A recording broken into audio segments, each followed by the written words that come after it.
Gözümde canlanır hayalın yine de, ayrılıp dert olup sene de mene de, öyle sözsüz ölerim.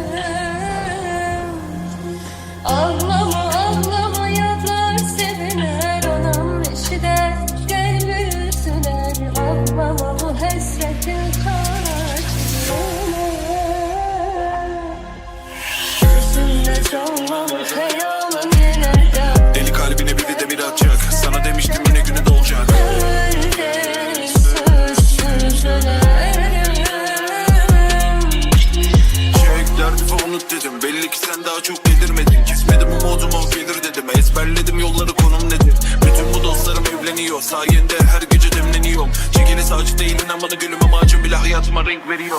Bulutlar dolarsa yağışlar yağacak. Gözümün yaşından korkakta doyacağım. Kavuşmasak seninle bir gün. Bulutlar dolarsa yağışlar yağacak. Gözümün yaşından korkakta